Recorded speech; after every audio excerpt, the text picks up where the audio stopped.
3, 2, 1. We are live here at the Adult Entertainment Expo. By the way, I want to send a big shout out to my girlfriend Brittany, our camera person. She fashioned this rig 2 days ago when they banned tripods on the floor. She's the true icon of this whole thing. But I've got two legends with me. Absolutely amazing. I've got Motch. What's going on, sir? How you doing, man? Excited to be here, yeah. And then we've got Mr. Pierce. How are you? What's happening, boss? So, last time we had you on the show, you were just getting ready to open the gym, everything else. Now you're in the world of professional boxing. Talk to us about this, baby. It's all related to the gym. I've worked with pro fighters for a long time. I come from an MMA background. Worked with a bunch of pro MMA guys from WEC and a couple from UFC, a couple of fighters from the UFC show. And then it evolved into a couple of pro boxers, and I actually got to corner one of my fighters on the Tyson Fury card this previous year here at MGM Grand. Fantastic. Yeah, that was pretty cool. Now, the other day, I you know me. I put things together 2 years ahead of time. Yeah. But I had something fall into my lap, and that, of course, was Macho Man. the Macho Man. Yeah. And you Not said, literally. I gotta meet this guy. I gotta be there. And then I started talking to other people. And then I find out it's like a sellout in the press room. And we go in there and it's standing ovations. Everybody's like, I gotta get photos, Macho Man. Why do you think that he's like an American icon? Oh, how do you not? We all grew up on this. Are you kidding me? This is the male soap opera. That was the joint. We all did this every Saturday. Every one of the big shows that they would have, there was Macho Man and Hulk Hogan, Hulk Hogan, Andre. And we all could name those. You know, the funny thing is in the background, I have my co-host for our show. And every intro, We need to bring him in at some I'm telling you, listen, every intro that we do, I introduce myself as Derrick Pearson. He takes on one of the original WWE names. So it would be like Kip the Animal Steel, right? Or Ravishing Kip Rude. And he does it every fucking time. We have not done a show where he has not done that. So we're fans. Yeah, so when we see something like this, we're all about it. Yes. Wow. So, listening to all this, they're putting you over. Well, what do you think about all this, baby? Man, you know, I am just happy that people still remember, you know, and it's like a childhood, you know, memory for them. And when they give me props for doing it and bringing him, you know, back, relevant, you know, that's like the greatest thing, man. When somebody thanks me for keeping his you know.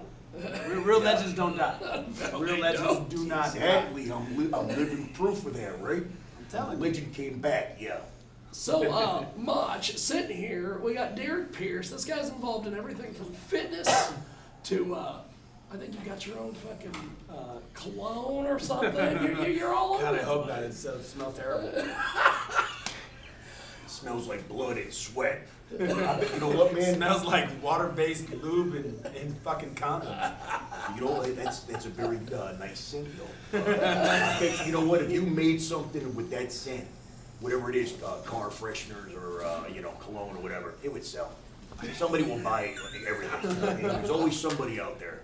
There's always freaks out there, as you and I both know in this business. Very much so. So Derrick, how do you keep up everything balanced? Because you're busy all the time. I see on Instagram, Twitter, everywhere. You're like freaking. When I say you're the man, you always laugh, but I'm not putting you over, baby. You're the man. It's all about the hustle, man. If you standing still, you're not moving forward, right? So you're potentially moving backwards. Yes. We just got to stay busy between shooting, between the gym, between training my fighters. And then we have a podcast because it's a platform for us to say whatever the hell we want to say. We don't care if people listen, right? Yes. That's a lie. We do care. We want fucking sponsors and make money. He's a smart man. Yep, he knows what he's doing. But yeah, we always got to stay moving, and you got to continue to transcend what it is you're trying to achieve. Because if you don't roll with the punches and change with the times, then you just become archaic. Yes. So tell me about the podcast. Podcast is cool, man. It's called The Scholar in the Center. My co-host is a large African-American gentleman. I don't know how to say that correctly and politically appropriate, right? So I just go with that. I could Well, say he was worried about saying tranny earlier. I could just say black. I mean, he's black. That's the proper vernacular. And in radio, all the old radio white guys often refer to it as urban. no, I think that's disrespectful. I'm not going with urban. But, so the whole trip about our show is that my co-host actually has a master's degree in English, is actually an English teacher, and he's the only guy in the entire black community named Kid. probably He proved that earlier. He might be. On Earth. Yes. But he still has dreads and braids or whatever they are too. So he's from 1994 at best. I like 94. 94 at Good best. year. Very good year. Yes. Yeah. I So think that's the year he got the Slim Jim deal. it might have been. It might have been. Might have been. Everybody wanted a damn Slim Jim after that commercial. Yeah. Now they got my Slim Jims. They're called 94, Savage Slim Jims. They're Are they fat. Savage? Yeah, that's why. There you see the ads with him, in the displays and stuff Yeah, like that. yeah. They're fatter and they're called Savage. So yeah. I'm all about it, man. Macho Man made everything cool. Everything cool. Doesn't matter. Like man. who else could wear fucking neon like that and nobody would say he belonged to West Exactly, Hollywood? man. You see what I'm saying? That shit is He's dope. absolutely right. Yeah, everybody would go like, that's the man, not she's the man. Well, I hope not. No, I'm saying, like, you made it cool. Like, if I wore that, they'd be like, get the fuck out of here. He wears that, and they're like, come take a picture with me. It is a little out there. No, it's fucking perfect. I'm telling you, it's perfect. Thank you. You know what's funny is we did an interview earlier with one of my good webcam friends, and she asked him about when are you gonna get in the business, and he's like, "Nobody ever asked me." And he's like, "Maybe after this whole experience, I might get into business." But then he has to say, oh yeah, every time he pops. That would be pretty cool. Imagine that. Yeah. Yeah, take that here, here we go, yeah. Oh, yeah. How's that? I would watch it just for that. I don't even have to be jerking off. I'd just be like, I need to see him do that every single time. See that? Man, I don't know, man. I might have a calling. I don't Son know. of a bitch, you might become this guy's agent, ushering a whole new era. I'm a horrible fucking agent. I'm way too narcissistic to be an agent. Stay on the side of the camera, man. Do your Yeah. thing, man. Do your thing. You know what I mean? So tell me about the gym. The gym is like a 2.5-year project. We have a couple hundred members now. It's a 7-day gig. We run about 33, 34 sessions a week. I have a staff of 5 people. That's the reason why I'm able to be here now, is because they're amazing. Picking up the slack. Yeah, and they run everything. So it's a wonderful endeavor, man. I hate getting up at 4 o'clock in the morning, but I love the reason why I get up at 4 o'clock in the morning. Yeah. So it's cool to be So you're able to like help. Jocko, getting up at 4 o'clock in the morning. That guy's dope, dude. I follow his stuff. His stuff is really, really, really good. I love his motivational stuff. You know, he's a no nonsense kind of cat. I like him. And that's the way you gotta be, man. You know what? That's the way you gotta be if you want, like you said, man. You want to move forward. You gotta be that hustler, man. Well, we're going to be talking to Miss Mallory Maneater a little bit later. She's, of course, a big-time perv magnet, but I beat the hell out of that term at this convention because everybody's a perv magnet. His conventions are perfect. That's why we're all here. Who's saying negative that it's a perv? No. Of course it is. Now, Motch, do you have any questions for the legend here, Mr. Peters? The legend, man. That's a bit presumptuous. Yeah, I mean, well, I'll take it, but I'm just saying it's presumptuous. did you get into porn first and then do all the other endeavors, or was? I've been involved in martial arts for like around 20 years, and so I had that fitness stuff a lot way before I ever even thought about performing. And then performing has been about like 13 years now. So, how old were you when you started? And Adult? yeah, how did you get into 32. it? Really? 32. I'll be 46 next month. Oh shit. Yeah. God damn, man, you look good, man. Same age around, you know. I'm like, Yeah. Yeah, you can do it, man.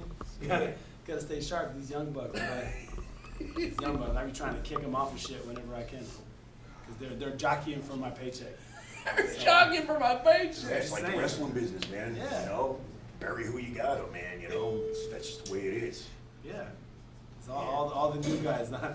my idea is like guys like Small Hands. I'm like, he's kind of not new anymore. He's been around for like 6 years, and he's a great performer. And I'm like, you might not be on rookie status anymore. I'm terrible. I'm the worst. I talked to him the other day, and I said, how do you've been in business, all this stuff. And I'm putting him over because I always put everybody over. And as they say in wrestling, I have no problem doing a job in the middle clean. Yeah. So, and he's like, what do you mean I've been in the business? I've barely been in the business. He's one of the most humble cats. Like, I love him, man. He's like my little brother. He's great. He's great. Good performer, all that stuff. I can't say enough good things about Small Hands. Now, Motch, you got a couple more questions, I'm sure, before we let Derrick go here. Let me thinking. It's not every day that you have the opportunity to ask a porn star something, so I gotta make it good. There ain't no question I ain't never been asked. Like, it doesn't matter, whatever it is, I've been asked. He was asking people earlier about doing anal in their personal life and doing anal in their career. And I'm like, man, for a guy that doesn't know, I don't know, I might be able to get in the business or not. He went right to the anal question. Well, I think about the audience, man. I know what they want to know. You know what I mean? They're sitting there watching. They're going, yeah, but do you take it in the ass? Do you finally the answer to us? Huge pop. Fantastic. Well, before we let you go, how do we consume all your stuff, the podcast, everything? On Instagram, at Derrick Pierce, DICKPIERCE, and on Twitter, at the D Pierce. Fantastic. Yeah. Well, I appreciate it, sir. Thanks for doing this. Motch? Very cool, man. Macho I man, I'm a appreciate fan. your hustle, man. Thank you, I appreciate it. I'm gonna do the same thing. Well, Get 'em. maybe not exactly, but we'll talk later, man. I'll have your people talk to my people and make it happen. I'm there. Oh yeah. Fantastic. Well, Mallory Man Eater is coming up here on Jiggy Jag TV.